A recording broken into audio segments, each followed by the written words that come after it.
Өлігін құрметтесе, бабасын қастерлесе, халықтың қасиеті бұрынғы қалпына түседі. Конфуций. Құрметті зиялы қауым, бүгін біз сұхбат бағдарламасында 100 жылдық ашаршылықтың тарихын қозғаймыз. Нақтылы айтатын болсақ, мақсаты қандай болды, негізгі себептері, зардаптары туралы.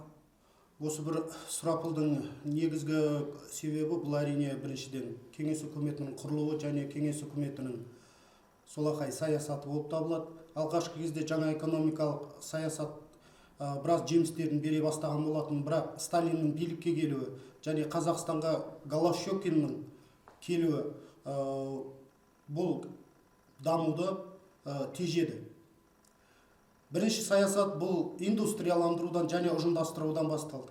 Яғни индустрияландыру кезінде шикізат базасы ретінде қарастырылған Қазақстандағы көптеген шикізаттарды шетке алып шығу жұмыстары басталды. Сонымен қоса ұжымдастыру кезінде барлығын көшпелі қазақ халқын отырықшылыққа отырғызу үшін, яғни отырықшылық өмірге келтіру үшін бұлардың дәстүрлі көшпелі дәстүрінің барлығын бұзып, малдарын тартып алып, яғни жерлерін тартып алып, олардың барлығын шығынға ұшыратты. Яғни қазақ халқы мұндай ұжымдастыру саясатына дайын болмағандықтан бастапқы негізгі келген ұсынған саясатты олар өздеріне қош көрмеді. Сондықтан да қазақ халқы осындай сұрапыл зұлым саясаттың арқасында ашаршылыққа ұшырады. Оған 38 мемлекет қатысты. Соғыс қазақ өлкесіне де әсер етті. 1916 жылы 25 маусымда Ресей патшасы Николай II жарлығын шығарды. Жарлық Түркістан мен қазақ өлкесінен 19 бен 43 жас аралығындағы 500 мың адамды майданға қара жұмысқа алу туралы болатын. Оған қарсы қазақ даласында ұлт азаттық көтеріліс басталды.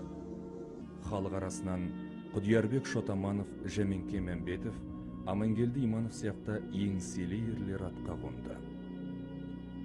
Бұл кезде саяси экономикалық тұрғыда әлсіреген Ресей империясында жағдай тұрақсыз болатын.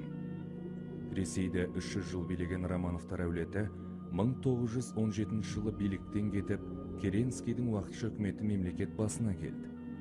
Осы жылы қазан айында Ленин бастаған большевиктер уақытша үкіметті құлатып, билікті тартып алды. Большевиктер көсемі Ленин завод-фабрика жұмысшыларға, жер шаруаларға, үкімет кеңестерге берілсін деген құран тастады. Жер мен заводтарынан айырылғысы келмеген бай капиталистер мен кедейлер арасында тап тартысы басталып, халық ақ пен қызыл болып екіге бөлінді. Арты азамат соғысына ұласты. Ендеше өкінішке орай осы жылдарда ашаршылық кезінде қазақ халқының демографиясына көп себептер болды. Халық қырылды, жер аударылды, осындай себепсіз көп өлім шығындар болды. Нужно учитывать то, что Голодомор в начале 20 века это действительно была огромная трагедия. Не только для казахского народа, но и для всей территории Казахстана. Но если взять по статистике, во время Советского Союза никогда не говорилось в открытую об этой трагедии. Никогда в открытую, сколько людей в то время умерло от голода, никогда не говорилось. И впервые только в 1988 году Академия наук во главе с Кузыбаевым, они впервые организовали конференцию по изучению Голодомора в начале 20 века на территории Казахстана. И только после этого начали выпускаться первые научные труды, первые диссертации на эту тему. Голодомор на территории Казахстана в начале 20 века вышел даже в энциклопедию Республики Казахстан, а именно в 4-м томе об этом очень подробно говорится. Голодомор на территории Казахстана вообще пришел, наверное, с назначением Голощекина первым секретарем. В 1925 году, после его назначения, он начинает вводить несколько реформ на территории Казахстана. И одна из этих реформ – Малый Октябрь, а именно коллективизация на территории Казахстана. Можно сказать, что главная цель коллективизации Малого Октября на территории Казахстана – это было оседание коренного населения, так как Казахстан и коренное население Казахстана спокон веков они вели кочевой образ жизни. По статистике в начале 20 века 6% коренного населения они вели полностью кочевой образ жизни, а 65% коренного населения они вели полукочевой образ жизни, то есть они кочевали по сезону. Можно сказать, даже с точностью они кочевали только в летний период. И главная цель коллективизации на территории Казахстана это было оседание.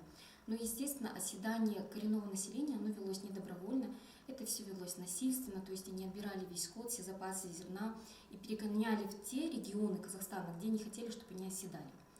Коллективизация Казахстана, она также принесла с собой и раскулачивание крупных баев, феодалов и полуфеодалов на территории Казахстана.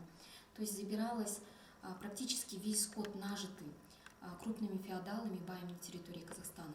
А так как коренное население, главный, можно сказать, источник, чем они кормили свою семью, это был скот, потому что они, можно сказать, что в этот период Казахстана они жили только за счет скотоводства. Поэтому, когда у людей отняли главный источник, что начинается на территории Казахстана, это, конечно, голодовка. В 1931 году голодомор на территории Казахстана массово охватил всю территорию Казахстана. По численности, еще раз хочу повторить, что в открытую во время советского периода об этом не говорили.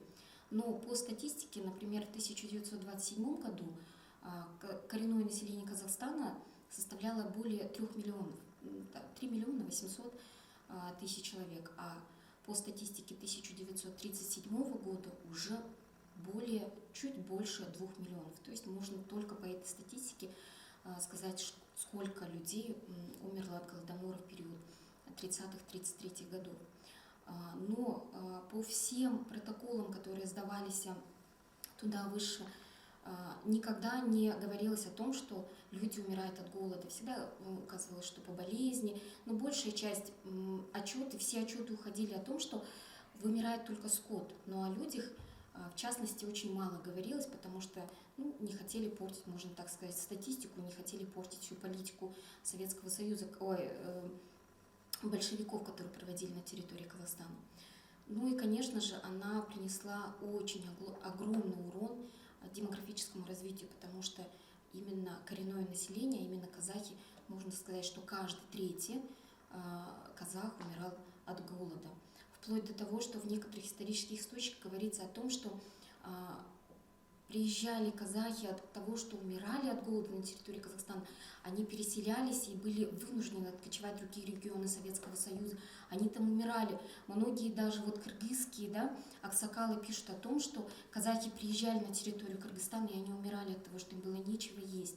Они были вынуждены откочевать в другие регионы, в Афганистан, в Иран, Кыргызстан, в другие регионы советского пространства, они вынуждены были переезжать.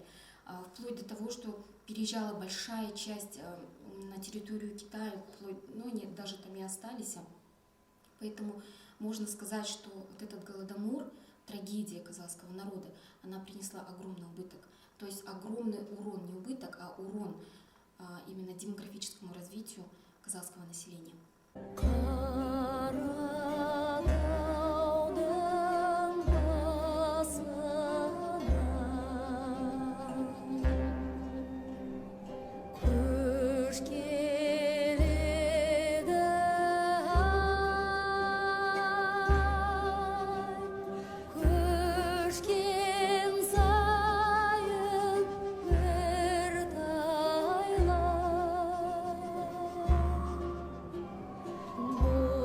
Bozkır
сталиндік репрессиялық ашаршылықтың құрбандары еске алу мақсатында Қазақстан Республикасының тұңғыш президенті Нұрсұлтан Әбішұлы Назарбаевтың жарлығымен 1992 жылдан бастап 30-31 мамырды саяси қуғын сүргін құрбандарын еске алу күні деп аталып өтілуде.